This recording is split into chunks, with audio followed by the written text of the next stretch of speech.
2025年，加拿大联邦快速通道 Express Entry 迎来了重大的变革，这也是自2023年以来EE的第一次重大改变，改变了他们将优先邀请的人群，也增减了符合要求的职业列表清单。除了改变优先邀请的人群和职业，EE也暂时取消了有效的工作邀请 Valid Job Offer 在综合评分系统 Comprehensive Ranking System 里面的加分。也就是说，如果您有 Valid Job Offer， 包括大家比较熟悉的劳动力市场影响评估 LMIA， 您无法再在 CRS 打分中获得50分或者200分的额外加分。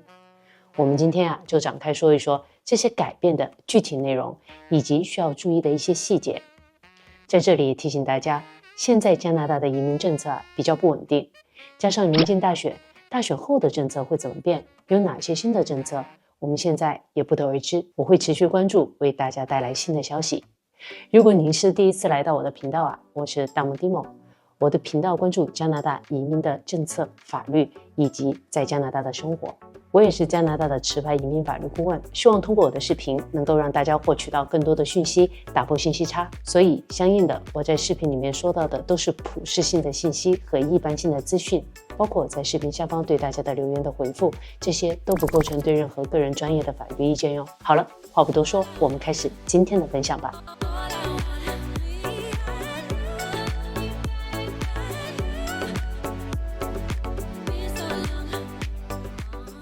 在2023年5月底加拿大移民部 IRCC 根据劳动力市场的需求，选出了6类人群在EE中进行优先邀请。直到今年的2月底，加拿大移民部公布了最新的EE将优先邀请的人群类别，依旧有6类，增加了教育类别，删除了运输类别，保留了法语类别、医疗护理类别、特定技工类别、科学技术工程和数学，也就 STEM 类别，以及农业与农产品类别。这一次改动还是比较大的，因为即使保留下来的那些类别其中符合要求的职业清单也有较大的改动，而且这6类优先邀请的类别在加拿大移民部的眼中也不是同等重要的，有些类别会邀请的更多，相对的另一些类别它被邀请的机会则就更少。我们等一会儿会仔细说到这一方面，现在我们先简单的解释一下什么是优先邀请。EE的这种专门针对优先邀请人群的邀请方式也称定向邀请，这是加拿大移民部在 Express Entry EE 系统中推出的一种更具针对性的邀请机制，使得EE可以优先邀请某些特定类别的候选人。这些类别的候选人通常与加拿大劳动力市场的短缺、政策方向或者是语言偏好是相关的。如果您属于优先邀请的人群，并且您也符合EE的基本资格，那么您就可以被EE单独邀请。与其他非优先邀请类别的申请人相比，即使您的 CRS 分数没有他们高，您也可以被EE邀请到，从而申请移民。您应该也知道EE是以分数的高低来筛选候选人的，但是现在EE普通邀请的分数很高。近一次EE的普通邀请是2月5日针对加拿大经验类 CEC 的邀请，邀请分数是521分。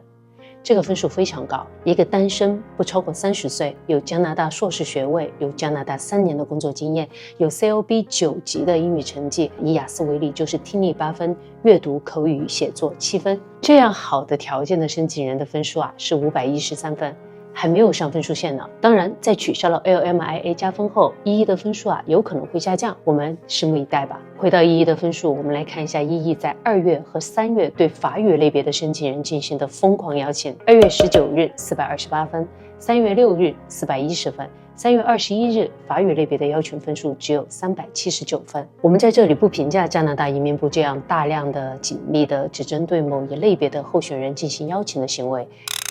好像已经评价了，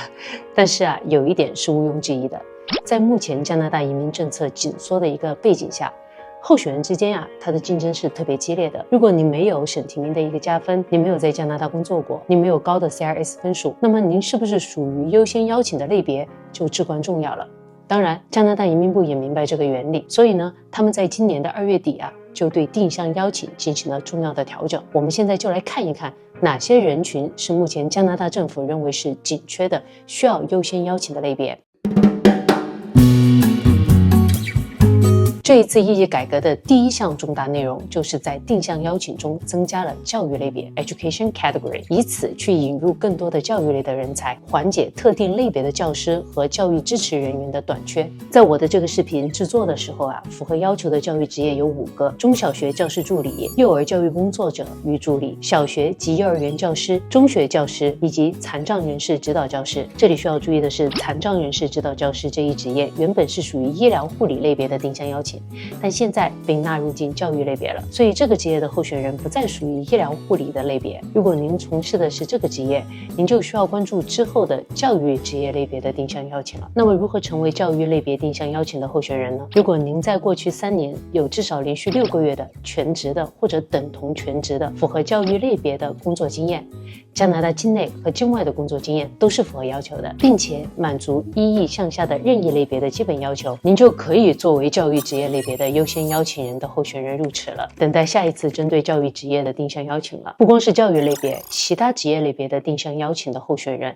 都需要满足这个要求。接下来我们来说一说定向邀请的第2点改变，就是对医疗护理类别的调整。这一次改变仍然保留了大部分核心的医疗护理职位，同时也纳入了另一些新的职业。截止到我做这个视频的时候啊，一共有37个职业属于医疗护理的职业类别的定向邀请，其中包括医生、护士、心理学家、营养师、按摩治疗师，甚至一些您可能都没有考虑到的职业也包含在其中，比如社会工作者 social worker， 社会与社区服务工作者 social and community service workers。 老样子，我还是把具体的职业名单以及对应的加拿大职业分类编码 NOC code 放在下方的描述栏里，您之后可以通过这些 NOC code 的查询链接，看到各个职位的主要职责的描述，以及这个职位通常对应聘者有什么具体的要求。有增就有减，有一些以前符合要求的职业呀，也不再属于医疗护理类的定向邀请了，例如中医及针灸师、医疗行政助理、教育辅导员，以及我们刚刚提到的残障人士指导教师等等，这些职业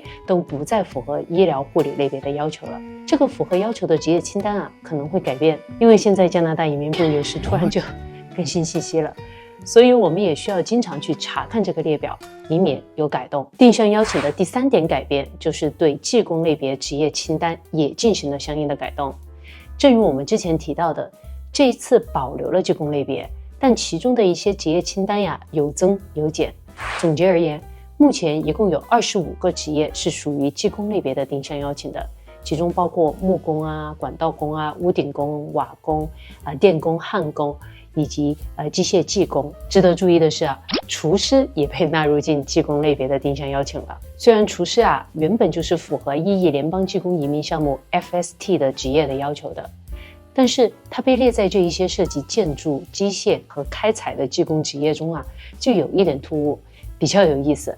但不管怎么说，现在它就在这个列表上，这就是厨师朋友们的机会。和其他职业列表的候选人一样啊，如果您在过去3年有至少连续6个月的全职的或者是等同全职的符合技工类别，包括厨师的工作经验，那么这个工作经验可以是加拿大的，也可以是加拿大境外的，并且您满足1亿项下任意类别的基本要求，您就可以作为技工类别的优先邀请人的候选人入池，等待下一次技工类别的定向邀请。需要注意的是，以下的职业不再属于技工类别的定向邀请了：机械装备工、电梯安装人员和维修技工、住宅以及商业设备安装及维修人员，以及其他建筑行业承包商及主管。定向邀请的第4点改变就是削减了科学、技术、工程、数学，也就是 STEM 类别和农业和农产品类别中符合要求的职业，并且降低了这2个类别的优先级。我们首先来说一说 STEM 类别。意义这一次对 STEM 类别的定向邀请的职业范围进行了大范围的调整，删除了19种职业。我们可以看到，大部分以科技和数据为核心的职业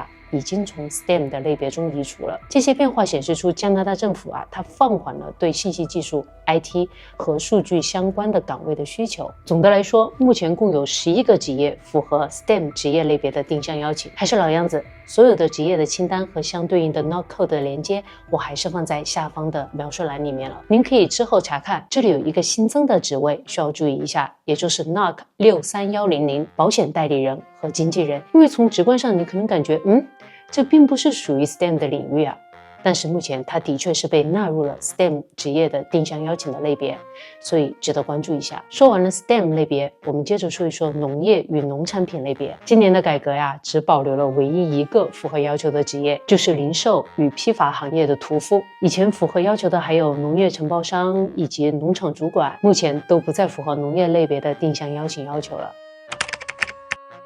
虽然目前意义在移民部的官网上仍然保留了 STEM 类别和农业与农产品的类别的定向邀请，但是加拿大移民部在今年2月27日的新闻稿中提到，他们在2025年将邀请法语类别、医疗护理类别、技工类别以及教育类别，但是没有说到 STEM 类别和农业与农产品类别。这是无心之失还是有意为之呢？2025年会不会邀请这两个类别？什么时候开始邀请？现在还不得而知。但通过这个新闻稿我们可以知道的是，目前这两类的定向邀请的优先级是比较低的。定向邀请的最后一个改变就是删除了运输类别，因此这一类别所有的职业，例如像卡车司机飞机装配工和飞机装配检查员、飞行员等等这些属于运输类的职业，都不再符合意义的定向邀请的资格了。说完了针对定向邀请的改变，我们现在来说一下定向邀请中没有改变的部分，也就是对法语人才的定向邀请。加拿大依然优先考虑说法语的候选人，重视法语人才，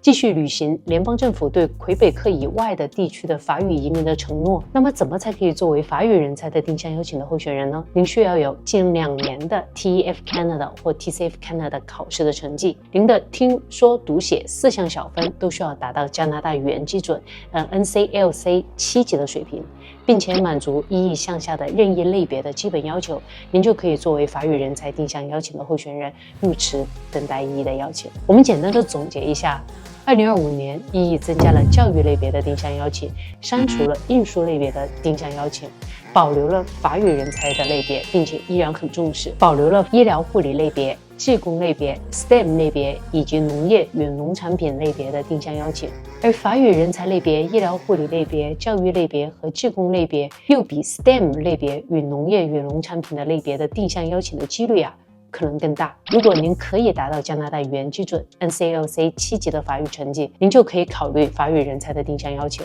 如果你不会说法语，但你在过去3年中至少有连续6个月的属于定向邀请类别的职业经历，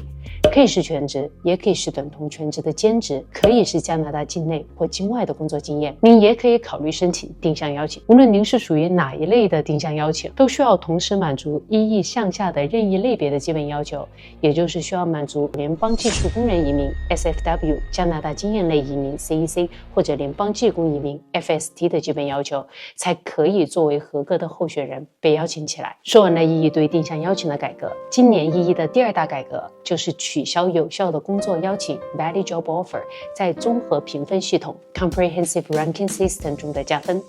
在2025年3月25日，加拿大移民部公布的最新的有关意义的部长指令，标志着申请人用 LMIA 加分50分和200分的时代暂时结束。虽然加拿大移民部在去年12月底的一份新闻稿中表示，取消额外的加分是临时的措施，以减少移民欺诈，但是它并没有说明什么时候会恢复加分。不管怎样，从现在开始，意义的候选人将不再因为有效的工作邀请 Valid Job Offer 包括 LMIA 而在 CRS 分数中获得额外的50分或者200分的加分了。这个改变将影响所有未来计划通过意义申请移民的人，以及现在已经在意义池子中等待邀请的候选人。如果您因为持有有效的工作邀请 Valid Job Offer 而获得了额外的50分或者200分的加分，接下来意义系统将调整您的分数，减去您的加分。那么谁不受影响呢？已经收到意义邀请函 ITA 或者他的永久居民 PR 的申请已经在审理中的申请人就不会受到影响。门槛分数与资格条件不受影响。这一次更改的只是取消了 CRS 分数的加分，而意义的67分门槛分的分数仍然不受影响。而且，如果有效的工作邀请是您符合某些项目的门槛要求，您依然需要获得有效的工作邀请。所以，虽然取消了 CRS 的加分，您仍然需要在您的意义档案中填写任何有关工作邀请的详细信息，这样的话才可以确保您仍然符合某些项目的申请资格。举个例子小梦现在作为 FSW 的候选人，在 E 的池子里等待被邀请。他有有效的工作邀请，加了50分后，他的 CRS 的总分是500分。如果他现在还没有收到 EE 的邀请，那么他的分数现在会变成，或者因为系统延迟，在接下来的几天会变成450分。但是小梦在 FSW 的门槛分数中的打分啊，它不受影响，因为要作为 SFW 类别的候选人，需要在另一个打分系统中满足67分的及格分，满分是100分。您可以用我做的计算工具来算一下自己是不是满足67分这个分数。还是老样子，我把查询链接放在下方的描述栏里。所以如果小梦因为有效的工作邀请，在67分的打分系统中有加分，那么这个分数是不受影响的。好了，这就是本期视频的内容了，希望对你有帮助。我们下一期视频再见，拜拜。